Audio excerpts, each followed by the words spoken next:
Hey everyone, I'd like to wish you all a happy 2010. I hope that it's a great year so far for everyone. I know it is for me.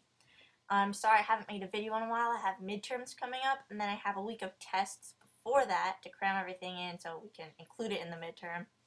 So I'll be really busy until the end of this month.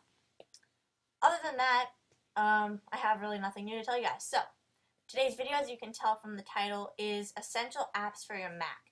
In this video, I'll be talking about 7 applications, all free, that in my opinion are really useful, and I recommend that you download these right when you get your Mac. So this video, a lot of Mac users will know about these applications, so I guess it is a little better for newer Mac users, but I did throw in a couple applications that long-time Mac users may not have heard of. Maybe. So the first application is called App Cleaner. I'm sure all of you guys, if you've had a Mac for a while, have heard of this. This is a free alternative to an application called App Zapper. If you don't mind spending money on an application that deletes applications, I really recommend App Zapper. It just got an update and it's a really good one. But App Cleaner is, like I said earlier, used for uninstalling applications completely. When you first get a Mac, people will tell you to delete an application or a file. You just drag it over to the trash on your dock. And this usually works, but for some applications there may be a few other files associated with it that you want to delete as well, but you can't really find yourself. So that's what App Cleaner is for. So you can either drop an application in this little box, or you can go to your applications folder through App Cleaner, and you can actually delete a bunch, any application. You can check a bunch off at once to delete a bunch, or just one. Now let's just say that I want to delete Lightroom. I don't, but let's just say. So I just check that, and I click search. 3 files were found. So as you can see, here are files associated with Lightroom.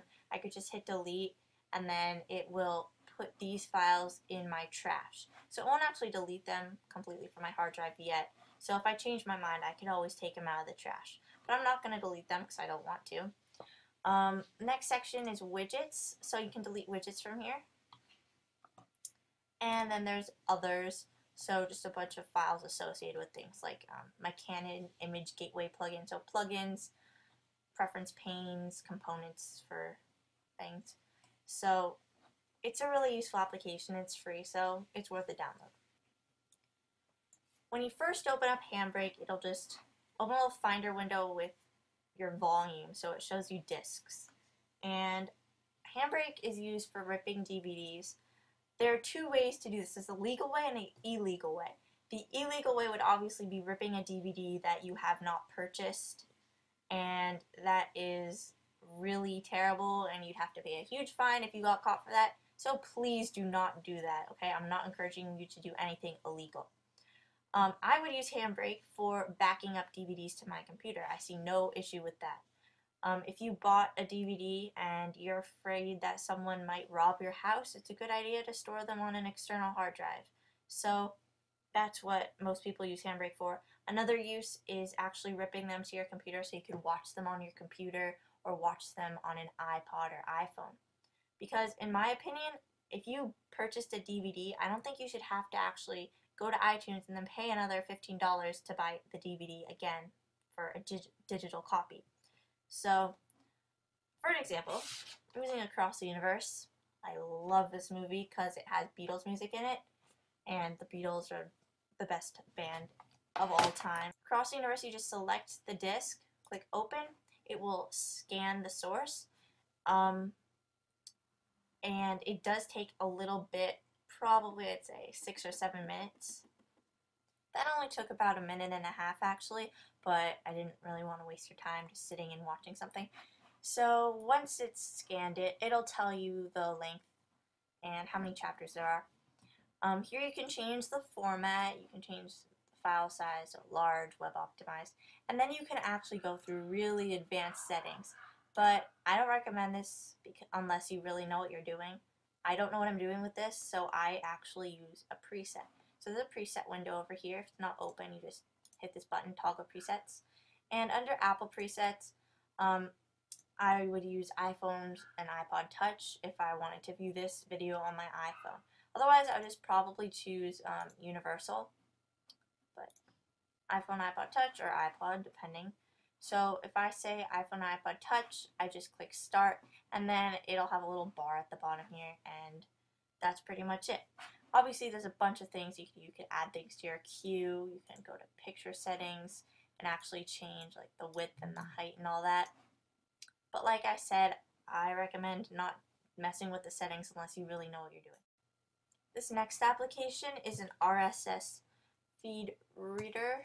It's called NetNewsWire. There's a bunch of these, a bunch of free ones, but NetNewsWire is my personal favorite.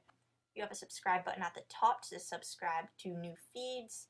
You can actually group feeds, so if you have technology news, world news, like gossip news, anything like that, you can put those in folders to organize everything. And then you can always refresh headlines for all feeds. So in your latest news, you have all your subscriptions. Let's say, for example, I want to look at a Cult of Mac article.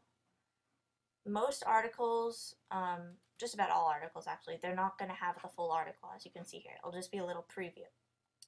But this application actually has a built-in internet browser. Double click on the article, it'll open it up, the actual website in the built-in browser. And it's pretty fast. It loads all the images and everything, just like viewing the actual website. So let's say I just want to keep this open. I can go to, say, Mac Rumors. I could double click this article and read this. But if I go to the sidebar here, this Google Nexus 1 article is actually still open. So I can always switch in between these open articles, and then I can close it when I'm done reading it. And I think that's a really nice feature to have in an RSS reader. There is an RSS reader that comes on your Mac in Mail, but it's really simple. Here under RSS, you click the article, you get a preview, hit read more, and it'll open it up in your internet browser. Plex is an alternative to Front Row. It's really a really nice media center for your Mac. It imports all your iTunes music, and if you used Handbrake to rip DVDs to an external hard drive, you can actually load those onto Plex as well. It's really easy, and I like Plex a lot because it has an app store. So you can pretty much add different sources for video content to this application. So, for example, I can go to categories, and I can go to technology. They have CNET TV, they have New York Times, Revision 3. So there's a Hulu source. So I watch Hulu videos on my iMac with this Hulu application through Plex. So I'll just show you my video sources that I have.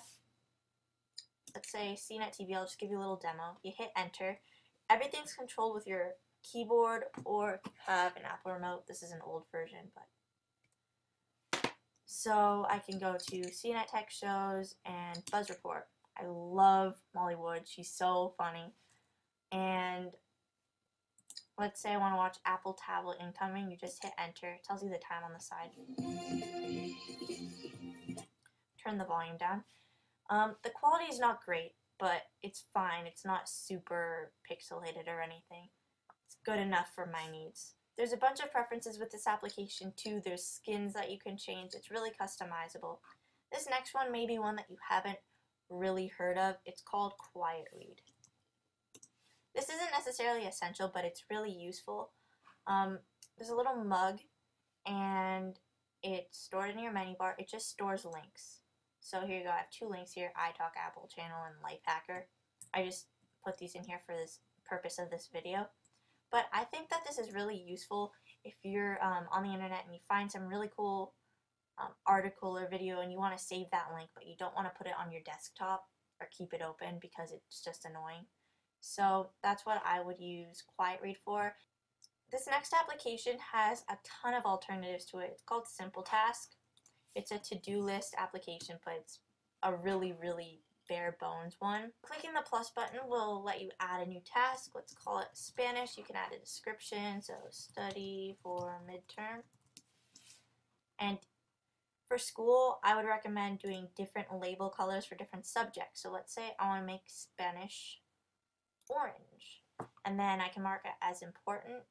Click add, and I have it so the newest item is on top. You can check it off if you've completed it. So let's say completed the Spanish, disappears, and it goes into the complete section. And you can also search if you have a bunch of tasks here, and you can sort it by pending, complete, or by the color label. So I just think that it's a really handy little application. I have it so it's stored all in the menu bar. If I click the checkbox, the window is hidden. If I right click it, I can get to the preferences, and there are a few. And like I said before, tons of alternatives to this. If you want a really intense to-do list application, I recommend Things, but it does cost money. Another good one is Evernote. It's a free application. So those are more complicated ones, but for me, Simple Task is plenty. The final application may be the most important. It's called VLC, a media player, and if you're new to Mac, this is good because you may have friends sending you video files that aren't like .mov QuickTime files. So QuickTime Player, which comes on your Mac, won't be able to play certain files. And VLC Media Player plays just about everything. A lot of people say they haven't found something that VLC can't play. So that's VLC. Can't really show you much. It's just a simple media player. And that's it for these essential applications. You should definitely go check these out. Since they're free, you can always download them, and if you don't like them, you can delete them with App Cleaner to make sure you get rid of them completely. So, thanks for watching this video. If you have any video suggestions, feel free to comment below. I might do a camera review soon. I have the Canon SD970, and it records in full HD. It's an amazing camera. I love it. And that's really all I got to say. So thanks for watching again, and happy 2010.